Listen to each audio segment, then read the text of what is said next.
Hey family, it's your girl Brittany. Welcome back. For those of you that's your first time joining into the chat, I want you to know everything that I talk about here is pretty much just about open communication and personal development. I have been home with my children. I have a newborn and a toddler. I've been home for about 10 months now. And I feel like this year I have done the most spiritual healing with just kind of reconciling with my own emotions and my own feelings and thoughts and perspectives on things. And I just wanted to come on here and just share some gems, drop a couple gems, you know what I'm saying, with you guys.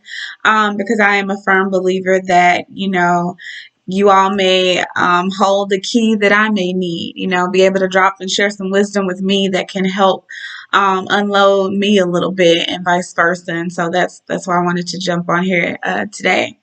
Um, for one, I noticed that, growing up a lot of times, we're told, stay in a child's place, go somewhere, sit down, be quiet. You get on punishment if you express your feelings or express yourself. And to a degree, I can understand demanding your child to have respect for you. But I feel like there is a misconception that disagreeing with your parents means that you are being disrespectful, which is not true. Now, your tone of voice, your action, whether you're throwing a temper tantrum or you just, saying some stuff that's just completely off the walls, and that's different. But I think that for me, feeling as if I was wrong or feeling as if it was a bad thing to voice my opinion has led to me having a difficult time being assertive. Not just, with my parents, but even a lot of times in my relationship. And I've learned like, being assertive does not mean that you're being rude. Right? Like, oh, I'm disagreeing with you. And a lot of times I'll say things in a very passive way just to make sure that I'm not hurting anybody's feelings because I don't want to be taken the wrong way. And I'm learning that, it doesn't help. It doesn't help the situation. It doesn't help change the dynamics of the situation because if someone sees you as a child, if someone sees you as a kid, if someone still sees you as their baby, then you being passive doesn't help them understand that you are now a grown person, right? Um, and so sometimes I have to organize my thoughts because I don't want to be all over the place. Sometimes before I say something out loud, I'll say it to myself, like, okay, yeah, that sounds assertive enough. Okay, no, that sounds too baby. And I notice that it helps me break out of that shell, break out of that childlike mindset of needing approval, of needing some type of acknowledgement other than the fact that, I am who I am to you. You know what I mean? And I think that sometimes, it's easy and it's comfortable to stay in a realm and stay in a mindset of childlikeness because that's what we're most familiar with, right? But as you evolve and as you advance as an adult, you have to push yourself to grow, and a lot of times you'll begin to experience what I call growing pains because it's uncomfortable. Like it's not a usual decision or a normal feeling to make your own decisions. For some people it's not a normal feeling to have to deal with the consequences of their own decisions. And so sometimes we prefer to, just follow someone else's lead because we can always, blame them at the end of the day if something goes wrong, right? Well, you told me to do this. Instead of having to be accountable for our own decisions. And one thing that I'm learning is in my spiritual healing, like I said, I've been experiencing this year, is that it is okay to have expectations, but along with your expectations, you have to be realistic. And I think that, that doesn't necessarily mean that you don't have expectations or you just set aside your standards. But I think that when I say being realistic, understanding that as people, right? We are all, sometimes I say, and I tell my clients often that, we see people because they have all of their limbs, they got all their teeth. We assume that they're a whole person, right? Because you got your head, shoulders, knees, and toes. You're a complete individual. But that's not always the case. Sometimes just because we look whole and complete on the outside, we can still have deficiencies within ourselves, whether we weren't loved properly, we were neglected, we were misused, we were traumatized in some way. And I think that when you don't have support, or when you don't have people in your life to help you process trauma or go through trauma properly, it becomes a notch on your belt. And that notch, it has consequences. That notch, it can set off a whole different trend of patterns that you won't even realize. Hey, I'm only doing this out of fear. Hey, I'm only reacting this way out of trauma. Hey, I'm only reacting this way out of disappointment. And a lot of times, what we'll do is we will create walls. A lot of times people say, "Get my guards up." What are your guards up for? Because you're trying to protect yourself, right? And I think that when you really want to experience growth, when you really want to see change, you have to put yourself back into those uncomfortable positions of possibly being disappointed, of possibly failing again, of possibly not liking the results and having to start over. And who wants to do that when I can just stay in my place? I can stay in this area that I'm in and stay safe. I already know what's expected of me. I already know what's going to happen, right? Why mess this up, right? But what you do is when you make that decision, what happens is you remove the possibility of you evolving, right? You take away the possibility of you stepping out of that place that you're in, of stepping out of that negative headspace that you're in. And a lot of times we hide our pain because we know how to be encouraging for other people. We know how to be happy for other people. We know how to motivate other people. But when it comes to feeding ourselves that energy, it's really hard. Why? Because oftentimes we don't feel that we are worthy of it when you really get to the grits of it. And so now I'm finding, like, even now in my new roles, right? I have been single my entire life. So as a single woman or as a single person, I feel like you operate in self. Everything is about, okay, what am I doing for me today that's going to get me to a better tomorrow? And then once you become a wife, once you become a mom, once you become a husband and a father, or, whatever the case is, like, once your roles change, or you increase the roles that you have, then you feel like, and now it's your obligation to make sure that all of these other people are happy over you, right? So now these people's security, these people's joy takes priority over yours, which is not the case. Oftentimes I have to remind myself that my children are an extension of me. They are a reflection of me. So it's not that I stop taking care of me and take care of them more, or I take care of me less and take care of them the mostest, right?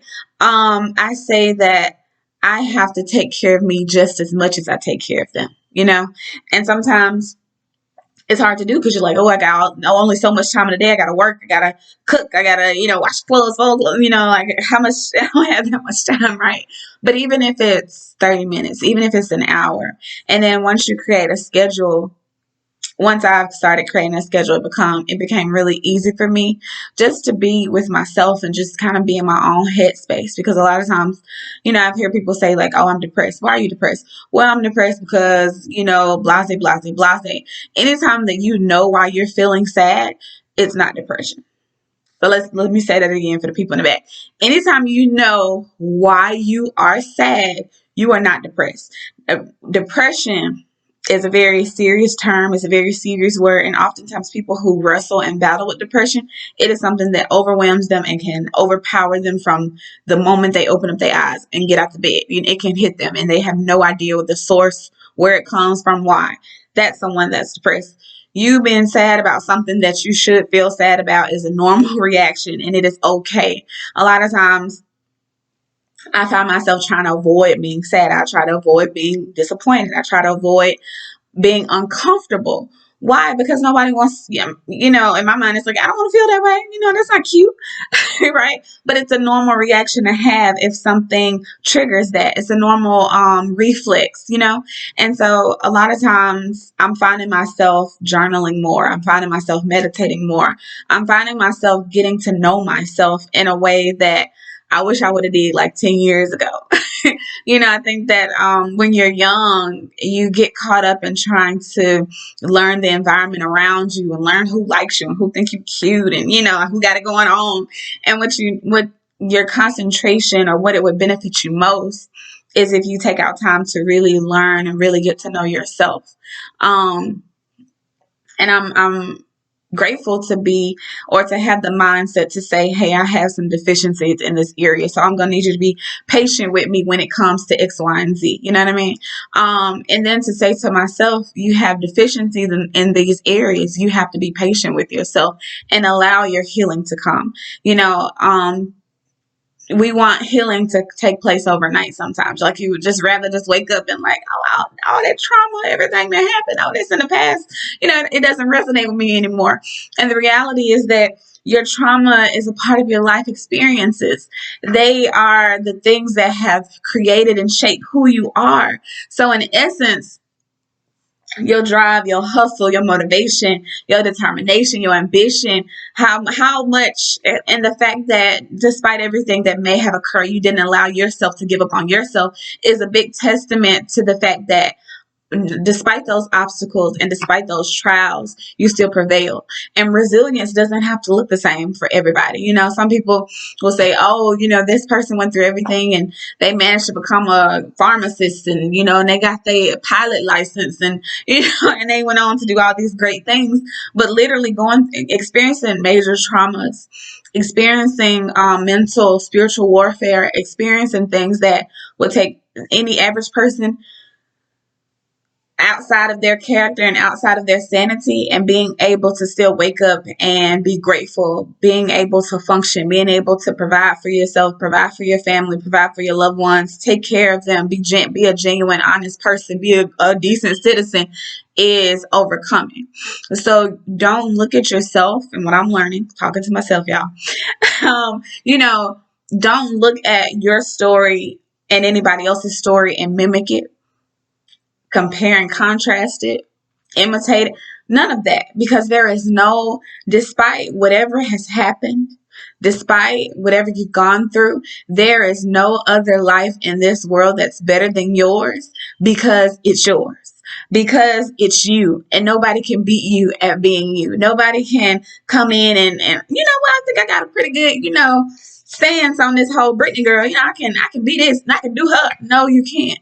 No, you can't. So embrace your battle scars, kiss on them, love them, surround yourself with people who see your battle scars and go, girl, I got one too. Look at mine. Yeah, girl, we overcame. Girl, high five. Yes. Build your support system. And right now that's what I'm doing, is figuring out, learning, and strategizing on how to construct my support system, because I no longer need anybody to wallow in my sorrow with me. I don't need sympathy. I need the support system of the people who done overcame some stuff, and they see it and they remember it and they can recall it, but they understand that the future is brighter. They understand that tomorrow is greater. They're still thankful.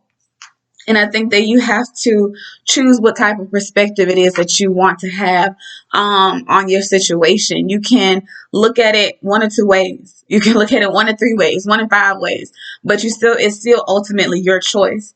I heard someone say a drunk man had two sons. One son went on to do great, excellent things. He never did alcohol or drugs like his dad. He was an awesome dad, awesome father. The other son went on to do drugs and do alcohol, was an alcoholic and had a terrible life. And when they asked them, what happened, they both said that they watched their father. So one watched their father and said, I'm not going to imitate that. I don't want to be like that. So I'm going to do the opposite. And one was succumb to that because it was his foundation. It was all he knew. And ultimately, the story lets me know that at the end of the day, you still have a choice. So regardless of your foundation, regardless if you didn't have an example or if you did have an example, you ultimately still have a choice. So choose you. Choose your peace of mind. Choose your happiness. And whatever causes those things to be in jeopardy, you have to separate from it. and it might be hard. It might not be a fun thing to do.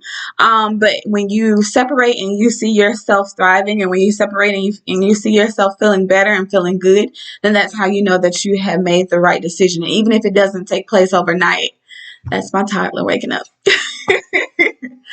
But again, you guys, I appreciate you guys for coming in, chatting with me today. I hope I gave y'all some good hump day support. And as always, you guys, be good, be blessed, be you. Bye.